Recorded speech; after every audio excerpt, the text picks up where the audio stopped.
All right, so it's pretty dark right now, but we've been working on some gauge lights. So I don't know how zoomed in this is gonna be, but here's what we got right now. Go ahead and get the dash lights on. That's not right. Aha, okay. Move the tack up here in my line of sight. Wonderful gauges, looking as good as they do. Excuse the alternator light. There's the new oil pressure light. It's hard to see, but the big piece is, it's really dark in here. I can't see for nothing. Aha, that blue light is a phone charger. I'll turn the lights on here and you can see I'm gonna have it in the back of the shifter case. Charging my phone right now. The gauge is being moved, the tack, but looks a whole lot better in the dark. The tack's up in my line of sight where it needs to be. The oil pressure gauge is a quick glimpse, and I'm charging my phone right now. That's hard to see, but it's going good. It's coming close. Got a whole lot of surprises and changes on the way.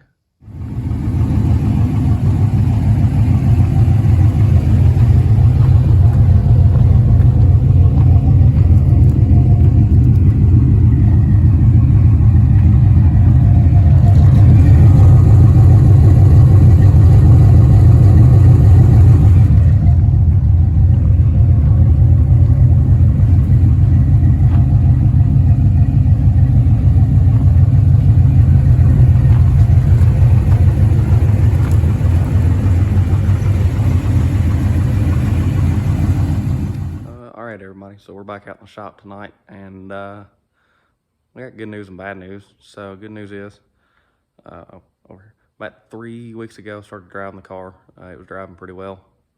You know, that's kind of high. That's weird. It was driving pretty well, and it was doing pretty good.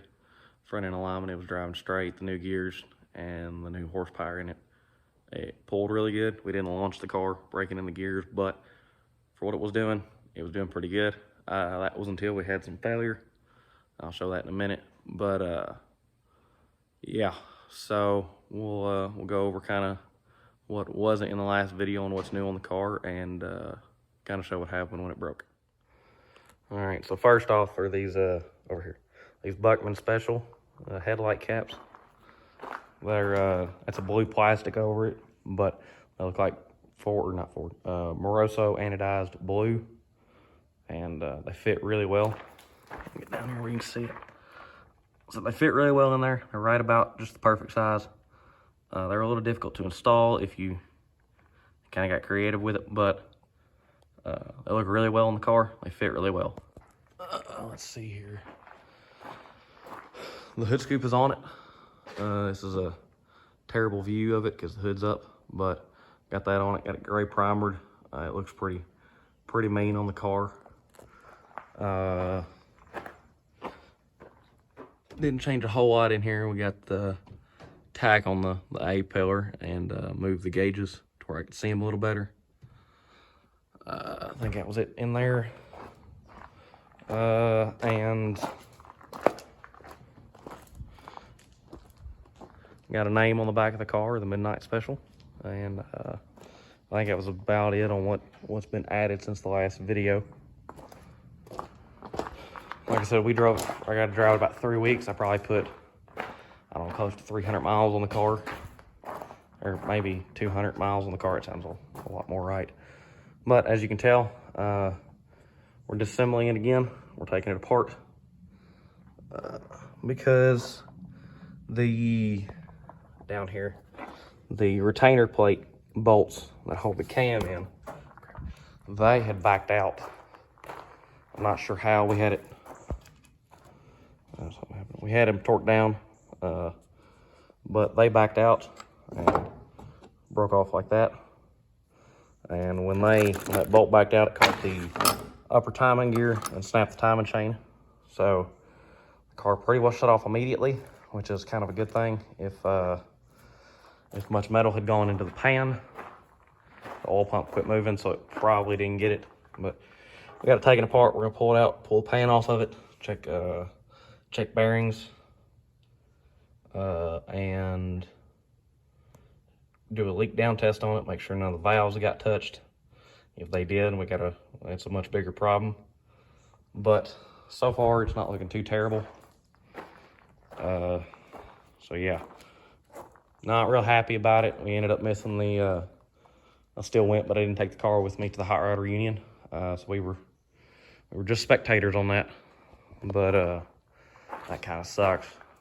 But there's always next year, so we'll still hit up a few bigger shows this year. Definitely going to the Ford event.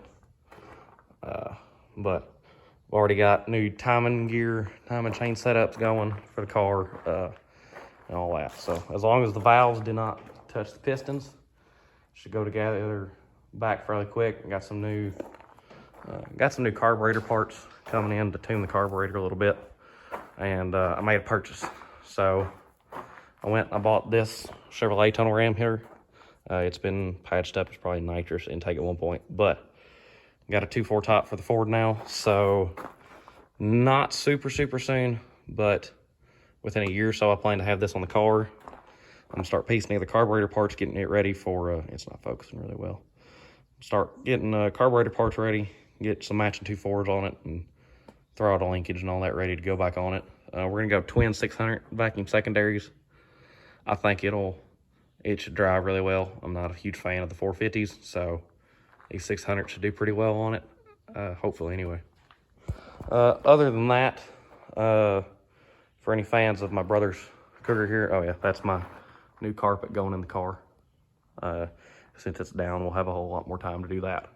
But any fans of my brother's car, he just bought, and they were given to him, a set of keystones for it, so those will go on the car. We got the mock-up Boss 302 in there for now, nothing crazy. It's just a bare block, bare cylinder heads, but just looks cool.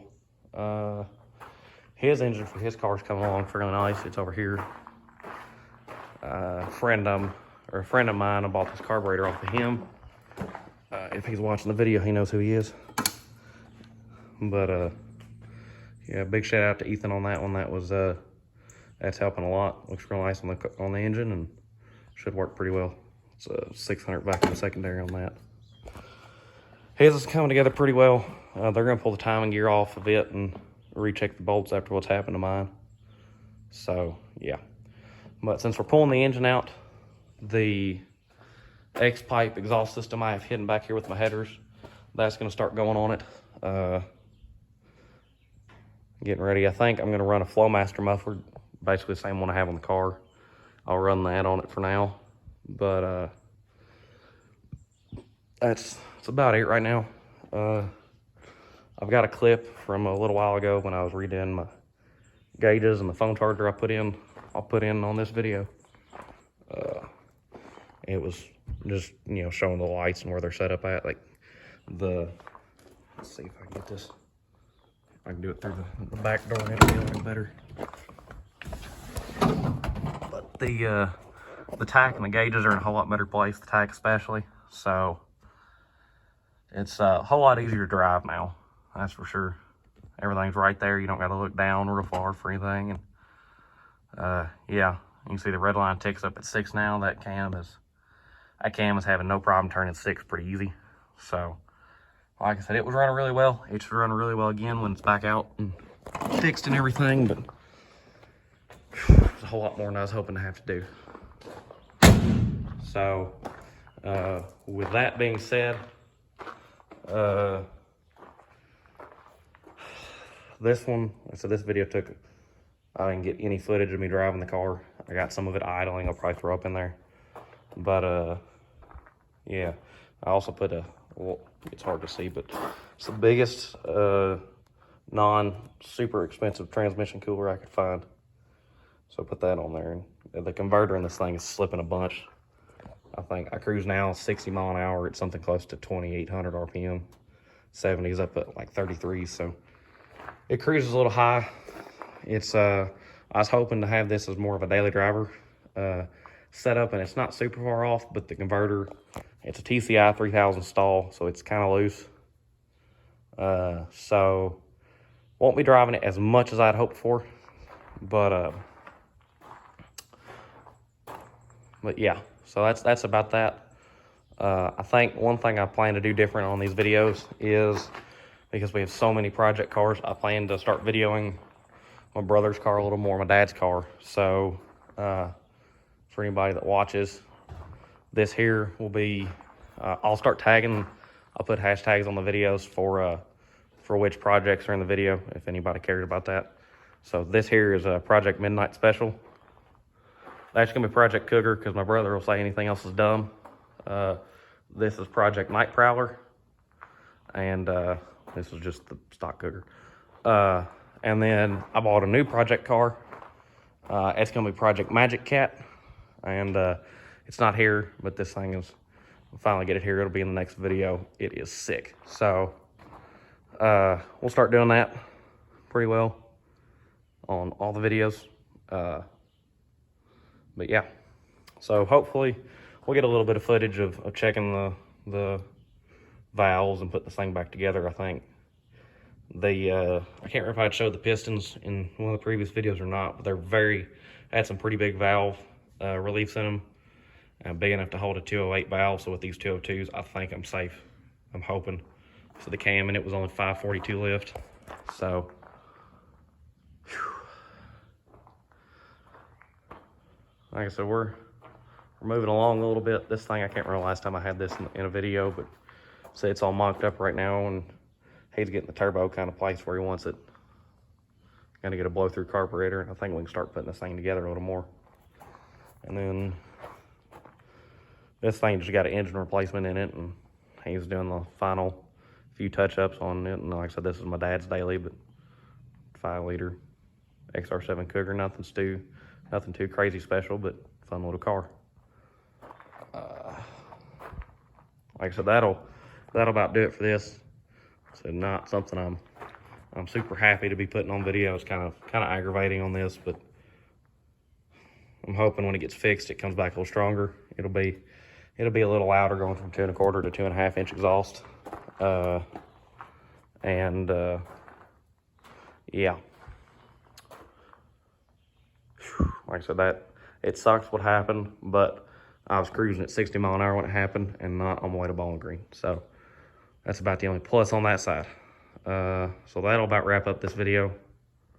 The next one, pretty well, when Project Magic Cat gets here, I'll get a video of that and put that out. And if anything else happens, I'll try to get that on video. But, if you've made it this far, thanks for watching. Subscribe and like if you want to. I mean, if you don't, that's perfectly fine. Not that big of a deal to me.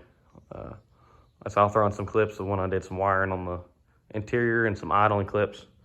It's had an exhaust leak this whole time, so it doesn't sound the greatest. But once again, thanks for watching, and we'll see you on the next one.